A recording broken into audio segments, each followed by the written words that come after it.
hear that again. Yes. Turn the music up. Hello and welcome, everybody. Welcome back. Welcome back, everybody. It is. It's number 7, John.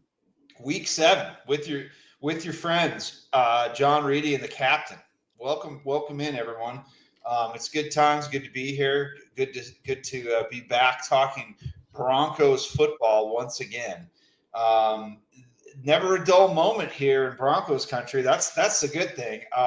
You imagine if you were doing like a Rockies podcast once a week. I mean, you'd be like, shit, nothing much to talk about. So yeah, always something good to talk about. And we got plenty this evening. But first, Captain, how are you doing? You're looking fine in your Broncos gear.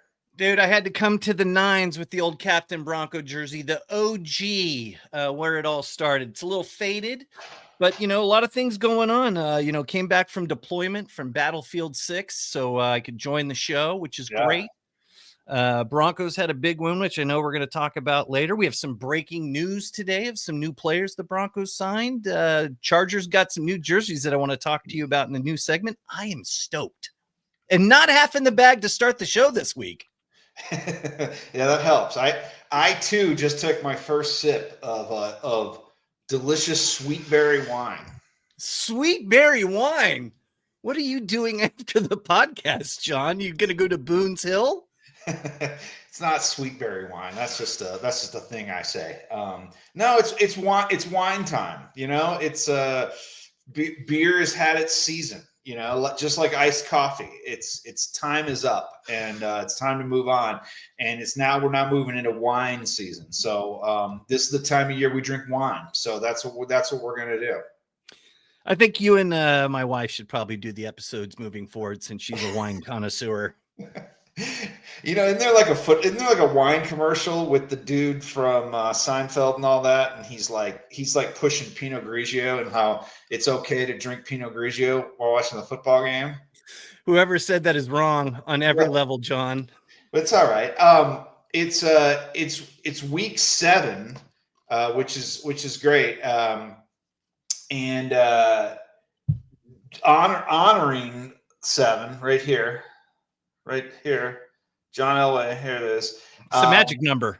Yeah, it's a magic number, and I was thinking today. Actually, I posted this, and there was apparently like this big exodus from Twitter today. A lot of people left Twitter, and you look just as puzzled as I am about it, because obviously you're still there.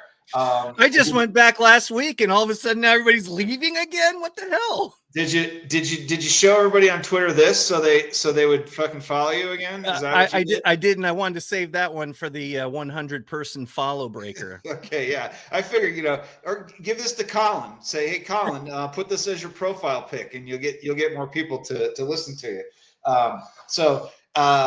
But there was a thing that said, oh, everyone's coming over, and I was like, I don't know, maybe, who knows? Why that I hear that ever so often. But the big thing is people kept saying, oh, Blue Skies is a bunch of people who don't understand jokes. And I was like, that's probably true, but isn't everybody like somebody who can't understand jokes? Like, I remember on Twitter, and speaking of Elway, I would just do the thing where I said, what's Elway thinking? Like, as if he was the GM, but he hadn't been the GM for 3 years. And people would constantly be like, whoa, like what? And they would do the fucking smiling emojis, and they'd be like, Elway, oh dude, and they'd laugh at me, and they would think like, oh, this guy doesn't know what he's talking about. They didn't get the fucking joke. And it's probably because the reason why I started doing that is because there was somebody who thought Elway was still the GM at one point, and people were jumping all over him. And I thought that was really funny. So I thought, well, I'm just going to pretend Elway is the GM still. But that was on Twitter, and nobody would get that joke. So that happened all the time. I used to do things like that a lot, and people would not get the joke. So I don't think that's necessarily a Blue Sky thing. I think it's just human nature on social media. They just can't see the joke. They can't visualize it, Yeah, no, I think when you get these social media channels that start reaching a critical mass, you start getting a whole nother group of people involved. And it starts losing its luster. I mean, Twitter is where you and I connected for the first time back in the day before it blew up, and great, nucleus of people there. But I think as you start getting into the millions and hundreds of millions of followers, you start aggregating a whole nother class of folks who just mad about stuff. Really, it's just kind of it just kind of tells you about society in general. Once you get too many people somewhere, bad things start to happen. So, but anyway, we'll move on from that. I was thinking of week 7, number 7, John Elway, smiley face, crying, laughing emoji, Elway, this and that. So, but yes, let's get into it. Let's discuss this wonderful game that happened. Now, I have to admit, I did get up and I started watching it, and but we had something we had to do, and this was pretty early still. And I got the dogs out. No, I'm sorry.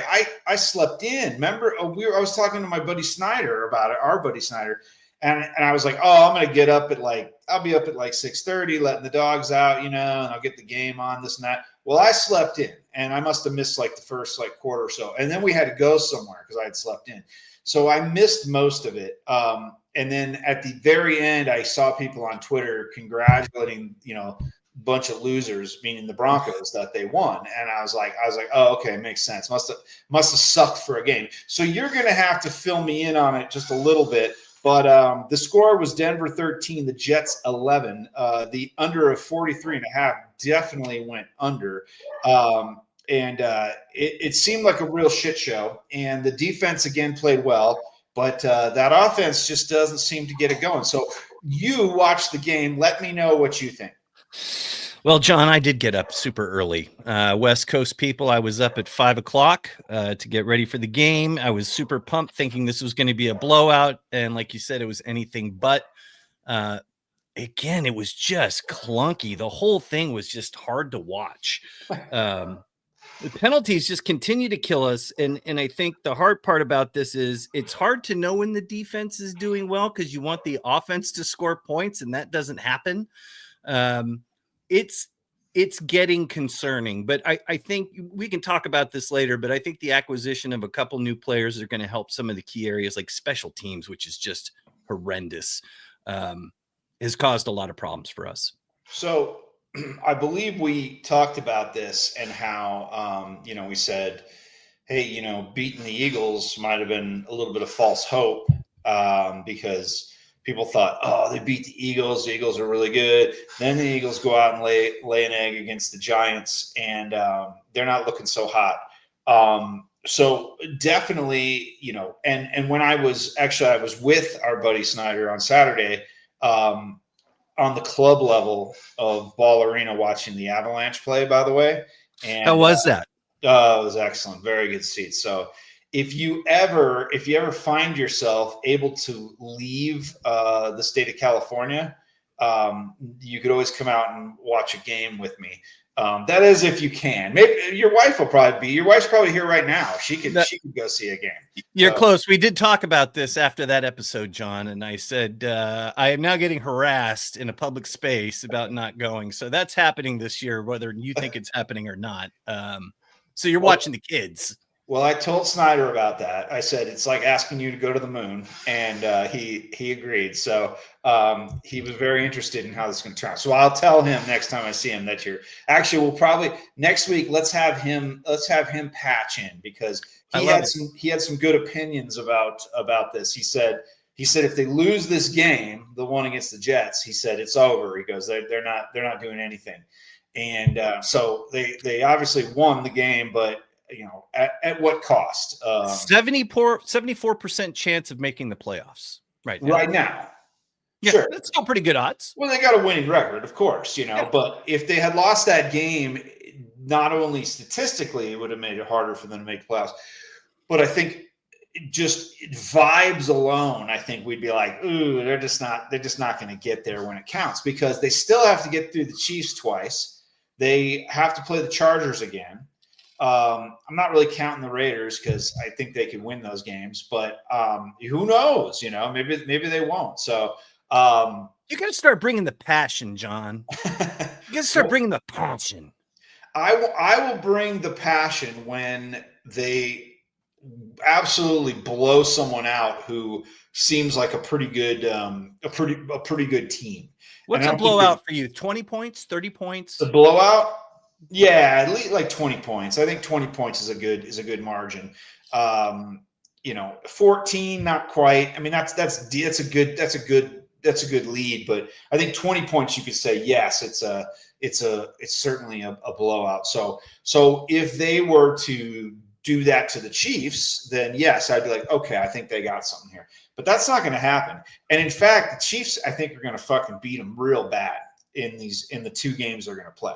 So I don't even know when those are. I haven't looked at the schedule that far ahead. I know they're coming up, but they'll probably play them here, I'm assuming, soon, and then they'll play them in Arrowhead in like December, which fucking sucks. But I really think they're going to get their asses handed to them because the Chiefs are a team where, if you fall asleep against, they just blow you out. And so Do they blow you out, John, or do the referees blow you out? Because that's part of a segment for later. That's a whole other discussion. You're right. That's a whole other discussion because they definitely get bailed out. They had 0 penalties called against them this week, and they played. Who'd they play? They played the Lions. Oh yes, always a primetime game too. Imagine that. How like the only team that plays in primetime is the Chiefs. It's like, hey everybody, you're gonna play in primetime, but it's against the Chiefs because they got one every week.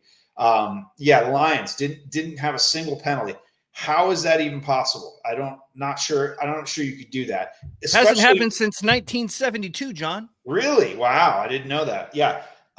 Pretty amazing, especially when you've got one of their offensive linemen false starting on nearly every play. So I just don't know how that works. I don't know how the league can kind of look at that and go, yeah, I don't see how anyone can think there's something funny going on, but there's obviously something funny going on. So don't blow your wad here, John. We got to save that for the new segment. Okay. We'll kick that can on down the road. I don't have too much tonight, but I just wanted to cover that.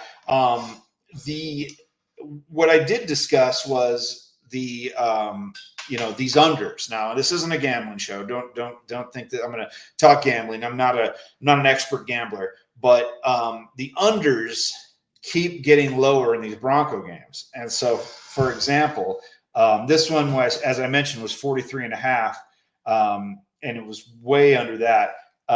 This week, the game we'll preview it a little later, is it's now down to 40. So they think that 40 points is going to be scored, which is probably entirely possible. But we'll talk about that in a bit. So, but final thoughts about that game and just kind of, was it London? Was it them traveling? Both teams had to travel. The Jets have a decent defense. There's a couple things, but what do you think? It's 13-11, John. You're in London. You're on a pitch. I don't think they were trying to give our soccer fans much of a high score. Keep it within what they're used to, a low scoring game. I don't know. It was a slog to watch. I don't want to get too deep into the woods because otherwise I'll go negative Nancy on this. But it was a hard game to watch, especially considering that the Jets are 0-5 and you came back from beating the 5-0 Eagles. And I think to your point, we were all expecting something a lot more. And even somebody who's hyper optimistic like myself was severely disappointed. But I do think the acquisition of JT Gray on special teams that occurred today is going to be a big deal. That guy, is a gunner when it comes to getting to the receiver real quick after the kickoff. And I think when you look up, they're giving up something like 30 yards on kick plays like this. So they got to fix that. And I also think, bringing in Carson Barnhart, which is interesting. I don't know if you looked this guy up before the show. No. So he's helping replace, some of the gaps with the injured O-line. He was born in Paw Paw, Michigan. If that doesn't tell you, that guy's from deep Michigan. Interesting. Played for Michigan. Who coached at Michigan? Oh, come on. It's our good friend, Jim Harbaugh. Yeah, Then he signs with the Chargers, right? He signs with the Chargers. Obviously, his coach liked him and then gets released, and now the Broncos have him. I don't know what that means. Read into it what you will, but I think good. We're not going to a second, third string to hope fill in a gap at O-line, which is going to be hard to fill because you got to have some glue there to hold the O-line together. And when you're switching up personnel on the O-line, that's going to be a problem. But I'm excited for those two acquisitions going into this week. Here's from our friend, the Symptomatics. He said, makes a good point. The Jets coach has been in the Parcells Sean Payton system for decades. And he knows Sean Payton and the coaching style very well and still took that L. Yes, that's a good point. And hey, Sean Payton's easy to figure out. Let's not mince words here. He's not calling the most dynamic or diabolical game plan ever, right? So when you've got probably a quarterback that's still getting his feet under him, I know a lot of people have written him off. I see it all the time. People are like, "Oh, this guy's a bust. I can't believe anybody thought anything about him." And granted, I don't believe that. I think he's got something, but I just don't think he's given enough to let his talents kind of shine. That is a Sean Payton thing, and I think that's going to need to change. And maybe at some point it will, because if they can't score more than 13, 14, even like 21 points. 21 points is hard to score this season, and that's rough. 21 points would be nice. If they could do that, I think with the defense, playing the way it is, they'll win most games. So if this was a 21 or a 20-11 game, I would have felt much more comfortable with it, because you're like, okay, the offense could at least get something done, even against what they're, our friend here is saying that they kind of know what they're doing. Then you can at least say, okay, they can overcome that. They can do this. Do you think Andy Reid, for all his faults, is going to let fucking Sean Payton dazzle him with a bunch of crazy play calls? There's absolutely no way. And as much as I hate those fuckers, the Chiefs and Andy Reid, they're very good at what they do, and they're not going to let that happen. So Sean Payton probably needs to get his shit together, or at least let somebody else help him design these play calls. I would assume it's all just him, crafting it with his, and his offensive coordinator telling him what he wants. But he should probably have all that taken away from him, because it's not translating well. John, I would just like to remind you, no matter how good people think the Chiefs are, the Broncos only lost the first Broncos-Chiefs meeting by a field goal again last season, and then we routed them 38-0 at the end of the season last year. I know it was their third stringer, say what you will, but the scoreboard says the scoreboard, 38-0. Sure. I am not impressed by the Chiefs in what I've seen. I've seen nothing but horse shit, John. And that leads us into our next segment. It's a new one. It's called horse shit. I'm going to give you a couple of things that went on the league. And this is kind of like, the last segment, but I think these are horse shit, and I just want to get your thoughts on them. The first one.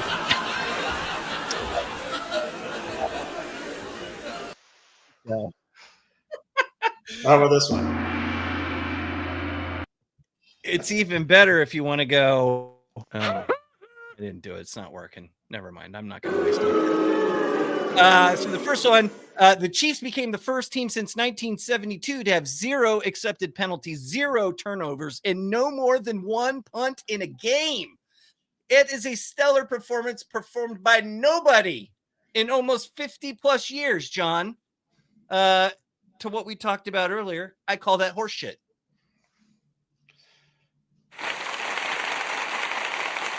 Okay, John, you're not saying anything. You want me to say something? Oh, sorry. I was applauding the take. Yes, no, it is horse shit. I can't hear you. Oh, you can't hear me? I can't hear you. There's no audio. That's weird. You know what? Maybe after I Did I mute myself? I don't think Is it so. on? No, I can see mine. Huh. Woo! Is that on Johnny's? Hello. No, mine's working. Mine's working. You can hear me though. Yeah. I can't. Maybe. Hang on. Bison. Let me.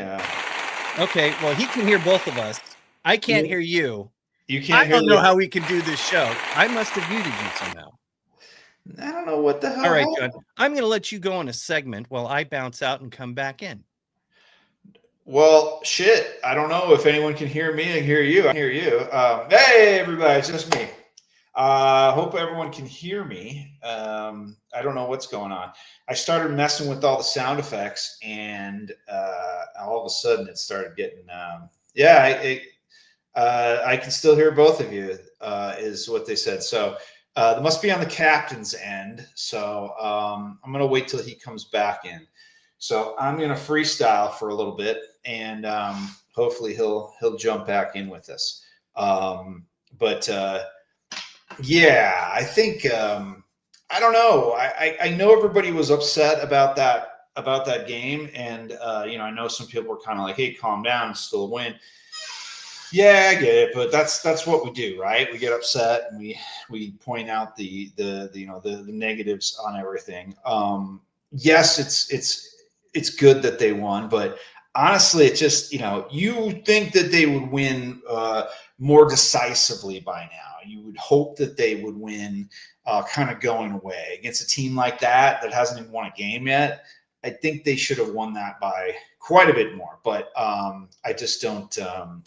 I don't know. I think that's where the negativity stems from, and I think that everyone's probably well within their rights to be a little negative about it. But that's fandom for you. Everyone goes, "Oh, it's Bronco fans. Bronco fans are ridiculous." There's the captain back. Let's see if we got him back. Can you hear me now? Can you? Yeah, just call me McGlinchy. Well, our friend here who's in the comments, he said he could hear us both. So it was probably something on your end. I don't know. Yeah, it was. It's all right. Let's keep going. John, was it horse shit? At least it was on your end and not my end, and I blamed you when it was on my end. So turnabout's fair play. I just riffed for a little bit about Bronco fans being, super negative, and yes, that's the case with Bronco fans. But I think there's other sports fans that are way worse than that. I think Bronco fans have been at it a long time, and they just kind of like naturally think of doom and gloom. But some sports fans are just like, I don't know, a hockey team, their goalie gives up a goal and it's like season over, baby. And it's like, oh, it's a long season. You don't need to do that. So anyway, let's get back to it. So, okay. So your comments on the Chiefs and all that, I think you covered it and I just couldn't hear it. Oh, I talked about this before. Yes, of course it's horseshit. And I just find it ridiculous that you can't call a single penalty on a team. Like there's holding on every play, right? And it's just, you're kind of like, well, you got to let some of it go unless it's really blatant, or it's like where a guy's reaching for the person running the ball and he's being held. The rest of it you can kind of let go.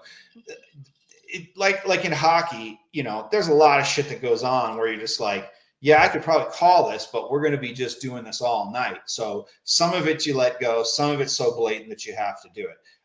The fact that they couldn't get a single penalty is really suspect. And it just goes to show, they're on every, like I said, they're on every nationally televised game. They got to keep they're like, shit, State Farm or whoever's making these commercials, right? This makes sense. They want to keep running their commercials. Well, how do we keep getting them to pay us money and keep their commercials running? Well, we keep letting the dude who's in the commercials win these games. We keep putting him on national TV. He's a very exciting player. He's very talented, but they got to help him out, because if he keeps losing, it's not the same when they're hawking State Farm stuff in between plays, right? So horse shit all the way. Horse shit. Okay. Let's go back with this one. Lions safety Brian Branch refused to shake hands with Mahomes after the game, then punched Juju Smith-Schuster, sparking a bench-clearing melee. The NFL suspended him 1 game for the unsportsmanlike conduct, as if assaulting someone is a one bad behavior on the docket. Horseshit, or was it worthy because it was the Chiefs? Well, it was certainly Xavier worthy, right? Am I right? Am I right, folks? You did a good one there. If it was Xavier Worthy punch, then that would have worked better, I guess. So I have to maybe flesh that one out a little bit. I don't Off the know. top of the dome, though, John, that was good. Off the top of the dome, that was good. Yeah, thank you. I didn't see the skirmish, and normally I just think like, hey, game's over, forget about it. You know what? You gotta just leave it. Generally, that's what you do if you play a sport. Once it's over, you can be pissed, you can not like the person, but when you get into it like that, that's really not cool, even though it was against the shitty Chiefs. And it'd be better if he punched Mahomes. That would have been fantastic if he'd punched Mahomes. But that's why the question was posed, John, because we felt like it was acceptable that Travis Kelce got the open-handed slap. Yes, right. Yes. But then just disregarding the NFL's golden boy, Mahomes getting pushed aside, and then, hey, Juju, in your face. I wasn't sure if that warranted the same response to your point earlier. I think that would have been great, but if he had punched Mahomes, guaranteed it would have been like a 5-game suspension. Sure. Would have been expelled. Yeah, he might have just been benched for the rest of the season. And State Farm and all those other companies that pay him. I mean, he's in a couple commercials, right? It's not just State Farm. Isn't it like some other ones too? I lose track. He's so many. He's so undynamic and just kind of like lame that like I just it's seriously like he's so bad. Like everybody's kind of like, oh, let's play him up, make him into it, be like this like this pop star, everyone loves on the TV. It's like, no, there's a couple people who made that work, that were sports guys that could kind of like, be charming in a commercial. And he is not one of them. He is not one at all. He is very dry and just can't quite do it. Andy Reid is a far better comedic actor than Patrick Mahomes will ever be. Seriously, like that dude's got timing. Like you watch him and you're like, well, he's pretty good. He's pretty funny. Well, if you look like a walrus, you have to be funny. Yeah, absolutely. He's probably been yucking it up, and they get a big win, and he's probably a big naked guy in the locker room sliding around. Yeah. So, Mahomes. It'd be great, but he should get the punch next time. Yes. I love. Tyler Q in Utah's in here. He says Patrick Mahomes can S the D. Wow, that's this maybe not for this forum, Tyler. Maybe you got the wrong forum for this. I don't know if. Broncos Booze Up, bringing energy out. I love it. We don't like to talk that way too much, but thanks though, Tyler. We appreciate that. It's good stuff. What's your next one? The last one, and I saved this for last for a reason. Did you see the Chargers power jerseys today? The what? They unveiled their new quote unquote power jerseys, John. While I talk about this, I want Chargers. You should look it up. Chargers power jerseys. They were revealed today. Sounds like Chargers power bottoms is what it sounds like. They look like the fucking power bottoms, John. These guys look like they are the Savannah Bananas now. Wow. If you find a segment on it, it's all yellow, and then they got some hints of blue, and I'm like, this is the most lamest shit for a uniform I've seen in quite some time. I wish we had a picture of it to put up. I would love to. I would love to. John, I'm going to pull this up for you while we research in real time. And banana ball looking ass jerseys. I have not seen this yet. I should probably have looked it up. Maybe you give me a heads up that we're going to be talking about this, and I could, Why, John? It's more fun to just do it off the top of your head and just riff on True. people. I mean, think about it, John. If you're a football player and you look like a banana. Yeah, okay. Yeah, I mean, just imagine that look. And I love the fact the internet is not working right now for me. Well, let me just say, the Savannah Bananas, real hot. Everyone loves the Savannah Bananas. Big hit at Coors Field this year because, as I said, it's the most fun Rockies fans had at Coors Field in years, and so everyone loves them. But it's like a bunch of dancing and like I'm just not really into that. It's cool if you're into that. Fine, go knock yourself out. Not me though. I don't want to see a bunch of guys kind of like choreographed dancing. That's pretty hard to see. Oh, wait a minute. Wait, there's pornography on here? What's going on? This is really bad to see.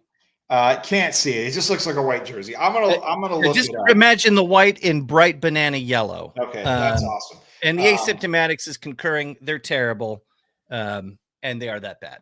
So are they going to start doing choreographed dances with it, just for the hell of it? Because that would probably be the only way to sell this. I mean, if you look at the Chargers and their injury report, I mean, I think that's about the only way they're going to stay where they're at is doing some dancing because they've got some hardcore problems, like the Chargers typically do. The Chargers won, right? They squeaked that out this week. I was.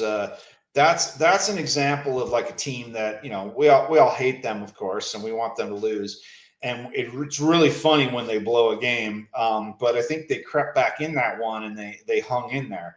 I hate to say it, and this is the doom and gloom, but I think the Chargers are better than the Broncos. I will say that, and I think that's. God damn it, John! Really, they beat us by a field goal with 0 seconds, and you have the balls to say that on this show?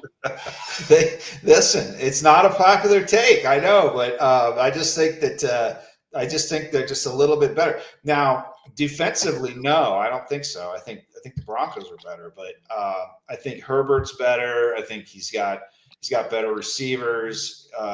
He did have better running backs. I don't know. Time will tell. The next Chargers Broncos game will be in Denver, so we'll see. We'll see how it goes, and maybe they'll have turned the corner. But again, we come back to the offense just looking like a little out of sorts. I don't think it really.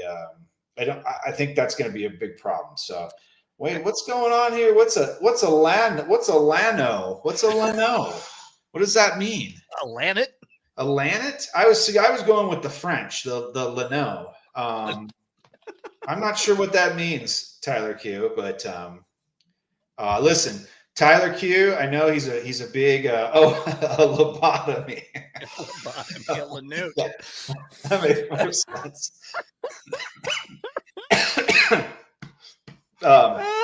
Yeah, that makes more sense. Tyler Q, big Bronco fan. He loves his Broncos, and we appreciate that.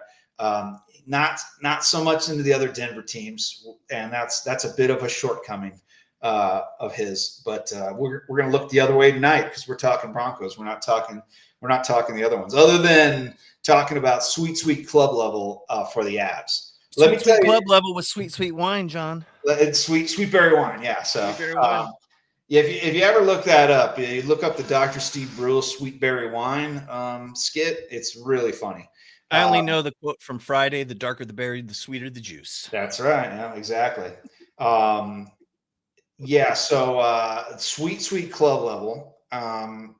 It's on the front row. Nobody in front of me. Nobody standing up, acting like a jackass. Down on the end where the Avs attack twice, and it's glorious. So saw lots of goals scored. It was very cool. So I do got to say I have the Avalanche. Do you have the new Scores app from Apple on your phone?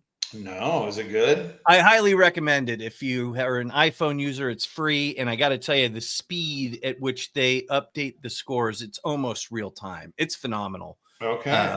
And what's great is, you can go in and follow a bunch of teams like you can in any app, but I specifically follow the Nuggets and the Avalanche for you, John, just so I can stay up with your good teams. And it's been good to see the Avalanche doing what Avalanche do, which is win hockey games. See, that's what a true friend does. He doesn't just follow one Denver sports team and then bail out. He follows several of them. And I think Tyler Q should take a cue from you and maybe get on board with some of these other teams that are here in Denver. And yeah, we appreciate that, Captain Bronco. But yeah, good stuff. Was there any more to this horse shit? No, it was just 3 simple questions. I'm trying out new material as we get into season 2. So those who are here for season 1 get to watch the magic happen in real time. No, it's good. We need the content because I didn't write a lot of stuff down. So so we can, if you don't have any other bits to try out, we can get into the preview.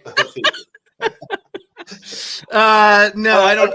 I have no bits and I got no skits. I mean that in the best way possible. I like bits. Bits are good. If all I have to do is sit here and just answer questions, then that's fine by me. I like it. So no, I like to let you lead the horse. You're a much better host than I am. Otherwise, we'd just be talking fart jokes and drinking for 3 hours. But I to do that, I need good talking points, and I had some. I usually do that throughout the week, but I did not, and so I usually have other things like I had the thing about the Twitter exodus and appealing to Nazis on the site. I had that written down. That was something I definitely needed to do that. So it's all apropos considering the current environment. It is apropos. You are correct. So it's a big word. I don't know what it really means, but it sounded like a good time to use it there. I think it means like a fancy version of appropriate, I think is what it means. So but hey, so we do. So I thought the Broncos were going to take their bye this week, which I thought most teams had to do when they came back from London. But apparently the Browns didn't do it, and the Broncos are not doing it. So yeah, Peyton passed on it, surprisingly enough. Yeah, I think they must. So when the Vikings went, the Vikings played 2 weeks in a row. So they were like pretty much like, hey, we're gonna be over here. We can get on the time frame here. They took their bye. I think their bye is this week, or is next week, last week, or whatever. But if you don't necessarily like when you go to Europe, you want to get on the correct time that's there, right? You want to get in the flow of things, so you're not like sleeping at weird hours, and some places in Europe aren't open late, so you can't be like wandering the streets. There's just nothing open. Slackers. Yeah, it's just nothing. There's nothing going on in some of these places. So you got to get on the timetable. My guess is the Broncos never did that. The Browns probably didn't either, and they probably just stayed on their own time. And so that game, while at 7:30 for me and 6:30 for you, was probably 2 p.m. or whatever it is in London at that time, 7 hours ahead for me. So they probably just were like, all right, we're just going to stay up and pretend this is a 2:00 game, do this, fly back, and then you're all good, right? Isn't that what you think that's what they did?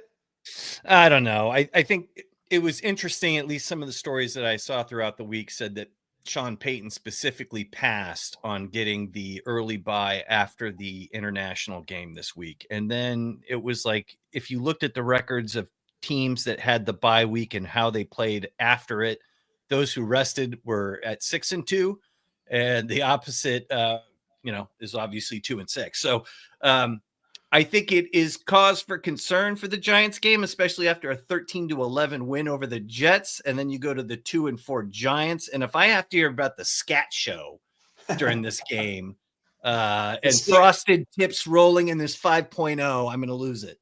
The scat show is when the Vikings went over to Amsterdam first before their trip to Germany. They took in the scat show. They went into the red light district over in Amsterdam. Exactly. And that service. You can pay like 20 guilders and get in there for that. 20 So. guilders for a hot Carl. Not on you. You get to watch a hot Carl. To watch the hot Carl. Getting on you is like another probably 25 guilders. Oh God, yeah. They use guilders over there, or are they on the Euro now? I don't know. I love it. It sounds very Dungeons. They're on the Euro now, I think. So anyway, it's been a long time since I've been to Europe. So that was my next question. You've been over there fairly recently. What's your go-to? How do you handle getting there and adjusting the time? And then how do you do it when you get back? I don't sleep, John. You don't sleep? I am a maybe 4 to 5 hours sleep person throughout the course of the day. But I think like you, most people, if I travel international, I'm trying to get there early in the morning so my day is reset. So when I land, I feel like I can start the day. At least that's how I handle it. I just go make sure that I'm landing around morning time of whatever the destination is. So we did that with London and Italy and a few other places, and that works out well for me. But again, when you're an elite athlete, which I am not, I'm sure whatever kind of repetition that you're doing in your life is way more strenuous. Yes, strenuous on your day-to-day activity, and any kind of minuscule movement will cause problems. But interesting. Yeah, that's usually how I would do it too. For some reason, I'd get over there. It'd be super early in the morning when I'd get there. And then I try to stay awake as long as possible and then get in the groove of it. It always seemed to be a little easier coming back than going, but I don't know if that's how you found it. But I find the ride home longer. Interesting. When you're going there, I feel like you get there faster. You come home, you're like, oh shit, I'm going. Wow. Then you're like, I got to do this when I get back. I got to do that. Fuck. And then I'm going to be tired. It sucks. So anyway, I hope they got their rest and they didn't get too screwed up by it. I found that when you went to like Europe for 2 weeks and you got on that schedule, it took me a good 3 days to be back here. So they should be fine, I would think. So with that schedule, we're going to be talking New York Giants, your New York Giants, folks, at your Denver Broncos. The spread is 7. The Broncos are favored by 7, and the over-under, as mentioned before, is 40. That over-under number keeps coming down, and there's a reason why, because these games are very low scoring. I think we talked about it last week. The only other one was with the Colts, and that one went way over. That went over by 15, 14, 15 points. That one was a little bit of an outlier. But 40 points, I mean, that's pretty damn low. And, that scat show is going to be it's going to be flying out of every orifice this weekend. So give me your initial thoughts and we can discuss this. I think it's going to be under 40 points. I mean, God, look at how the Broncos have not been scoring points. I would take the 7. I would take the 7 with the Broncos. But I'm doing prize picks, so I go individual basis when I do my sports betting because I'm terrible. I don't know. The Giants are 2-4. I mean, the Bronco defense is just monstrous right now. And so whatever offense is facing them is facing an uphill battle. The biggest problem the team's going to have is what is the offense going to do against the defense? And that's always the part that concerns me. And it'll be interesting to me to see if JT Gray gets some playing time this week after being signed, especially since he came from New Orleans with Sean Payton. So it'd be nice to see him getting in the mix, trying to fix some of the special teams problems. And again, I harp on it every week. It's just we shoot ourselves every time in the foot with penalties. We are the highest team in the league when it comes to penalties and the worst in special teams. And that should tell you a lot about why the points are what we're getting. Well, let's look at what the Giants have done. They lost at the beginning of the season. They lost 6-21. They lost 37-40. They lost 9-22 to the Chiefs. They won against the Chargers 21-18. They lost again 14-26. So they're giving up, it looks like, probably an average of 24 points around there, maybe closer to 20, near that. So with that knowledge, it being at home, I think the Giants are going to cover the 7, but the score is going to go over 40. I think they're gonna let it all hang out, and the Broncos are gonna score more than we think they're gonna score. They might score like 20, 24 points, and then the Giants will probably score like 20. They're as we talked about before, they do a pretty good job against running quarterbacks. So if you've got Dart, running around, they can contain him. He's gonna have to beat him with his arm. But I don't know. 40 is so low, it's crazy. So that might change on me. But I do think the Giants might close that gap on the 7. I could see that. But I will say this. The Broncos lead the league in sacks, right? And Nick Bonito is so neato. Mm-hmm. Cooper gets Defensive Player of the Week. I think the defense is going to fucking ball out this week. I'm excited about it. I'm actually excited to hear you think that the Broncos are going to score more than 20 points. That was a take I didn't think I was going to get from you. Well, just running that by. I mean, most teams scored even in a loss, even when the Giants won, most teams were scoring around 20, 21 points. There was a couple different ones where they got beat by quite a bit more.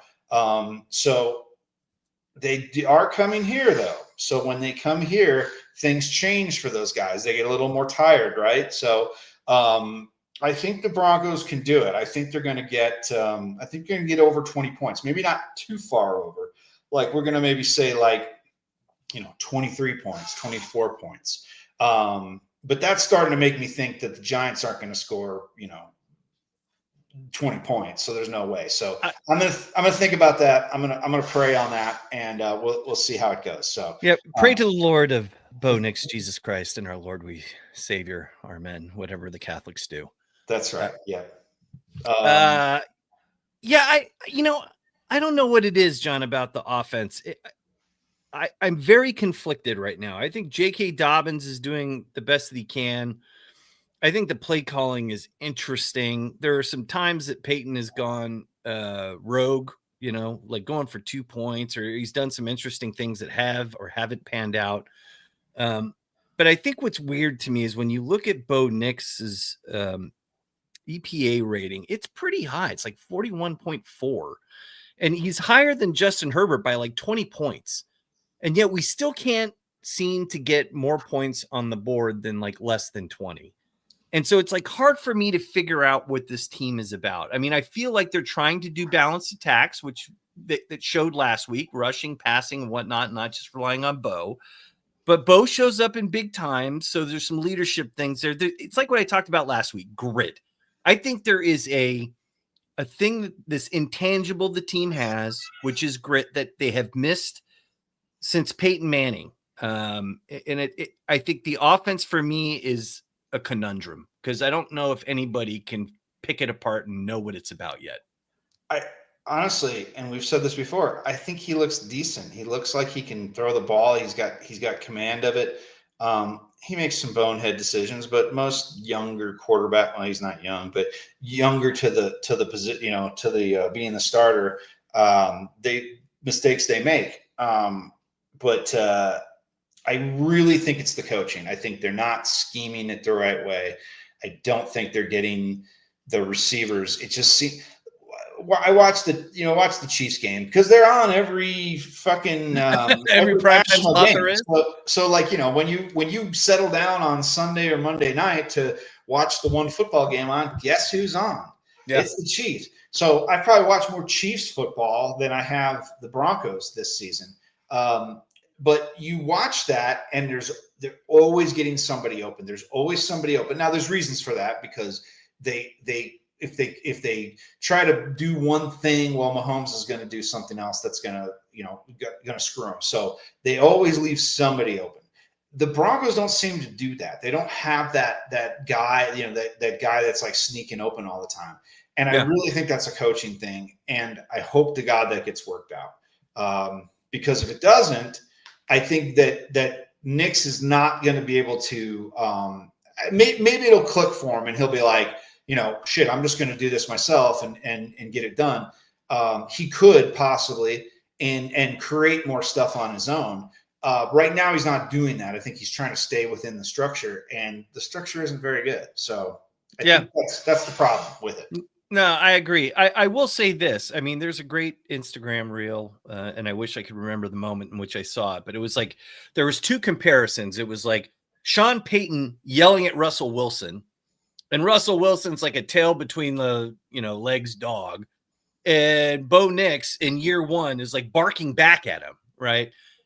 And I think he's got a lot of fire in him, and I agree with you. It's like I think a lot of people got to lay off him. I mean, the guy's been in the league for a year and 6 games, and it to be a superstar at this level takes an elite level of talent that nobody understands unless you play the game.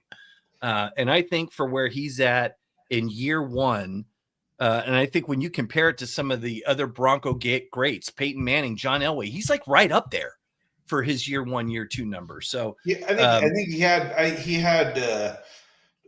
had similar numbers to Elway, didn't he? Like, and like was the only other rookie. He's the only rookie to go to the playoffs too, if I'm not mistaken. Yeah, like, from that class, absolutely in the first round go. But no other Bronco rookie has gone to the playoffs other than Bo Nix. So yeah, he's got something. If by the end of the season you don't see that extra gear get hit, you might start to worry. And then the next year, the following season, if he doesn't have it again, then I think you hit the panic button. But right now, I think it's fine. Take Drake May, who's the quarterback for the Patriots. Okay, yeah. Played a bit last year and showed some promise. Was pretty decent. And kind of had his coming out party. Not that he's gay, it's just that he was becoming a quarterback against the Bills. I think it was against the Bills the other week, and played really well and showed he's pretty poised. He's showing he's kind of taking those steps, even though maybe a little slower than people think they should be coming, but he's taking those steps. That's the thing with Bo is I think he hasn't exactly. It's weird because like they beat the Eagles and everyone's like, oh, Bo Nix has arrived, and then they come back and then they kind of like squeak one out and you're like, maybe not. So it really depends. But I do think that if we see those glimpses this season, and especially near the end of the season, then all good. Next year, if it's the same old thing, then I think we got a problem. Yeah, I agree. I will wrap it up by saying if the Broncos special teams is fixed by the acquisition of one player, I'll love it. I think if they can fix the special teams and the penalties, this would be a way different team. I believe what's his name? Greenlaw just came back or just started practicing. Yeah. Practice today. So they could have used, if they had him probably healthy this whole season, might have changed the outcome of a couple of those games. So that should be good. So I'm thinking victory. And we'll Greenlaw, but I see DJ Greenlaw. I don't know what his first name is. Yeah. So I'm saying yes, victory. You're saying yes, victory. But you're giving more points than I am, which is surprising. I think they're gonna let it all hang out. I don't think the Giants are very good, even though they beat who did they beat? That was awesome. It was the Eagles. The Eagles. They beat the Eagles. I was thinking I got Chiefs in the brain. I thought, oh, they beat the Chiefs. I hope they beat the Chiefs. You need to get Patrick Mahomes out your mouth, boy. Yeah, I know. God, it's terrible. But yeah, I mean, they put up a lot of points, but as we saw, the Eagles are kind of something's wrong there. So I think the Broncos defense will shine once again, and I think you're going to see the offense get back in the groove. So okay. that's my official prediction. Before we hang it up, John, I got to have one. It's a new question. Okay. The Nick Bonito sack count for this game. What do you think? Is he getting 1, 2, 3? The Bonito scoreboard. It's so neato. I would say he's gonna get he's gonna get 2. I think 3 is quite a task. So, but I think saying 2 is pretty decent. So, dude, he's on track to break all sack records. Well, hey, I think you can bet it. If you want to bet it, let's throw some money down on it, because that's what they want you to bet every little single thing. So they'll allow you to do that. So unless you're in California, which is funny to me. That's right. You can't bet there. No, I could bet like fantasy stuff, and I could do prize picks. But God, if I want to do points or over and unders, You got to make that 4-hour drive to Las Vegas. Hey, before I let this go, I got to point this out. Today on the drive home, I saw this guy in a car and it said "Grown Wolf" on the license plate. And then I started looking at some of the other stickers around the car, and it gave immense vibes of a furry. And nothing against the furry community. I got 2 dogs. One was in here in the background earlier. Love dogs. People as dogs, that's a little strange. But yeah, as I drove up along him, he was wearing a dog face mask. So he was really into the role. And so as a Californian, I sit here and I think to myself, I can do whatever I want. We are so liberal. We're so proud of who we are. But if I want to bet on a sports game, middle finger to you, my friend. Yeah, how dare you take your own money and decide to wager it on a football game? How dare you, sir? Oh, it's like California. You'll tax everything so you can get my sweet, sweet dollar bills. But if I wanted to bet the over-unders, it's too much for the state. You'd be like, have they not understood that they could tax that too? Give it to the homeless. They've been handing it out like candy. Yeah. You'd be like, hey, let me blow my money on some over-unders, and you could take that and go feed some homeless, California. So I would not give that money to the state, and if they allowed it, the state would have my money. They just take it, do what they want with it. But nope, can't do it. So can't do it. Well, maybe one of these days you'll come to a real state where we enjoy true freedom. True freedom, mushrooms, and sports betting. That's right. That's why it's the greatest state in the nation. Let's get out of here. Good show. Good stuff. I'm glad we stretched it out. I didn't think we were going to be able to do it. Even when I ripped for 5 minutes. So, folks, thank you very much. Thanks for tuning in. For me and the captain. Adios. Wow.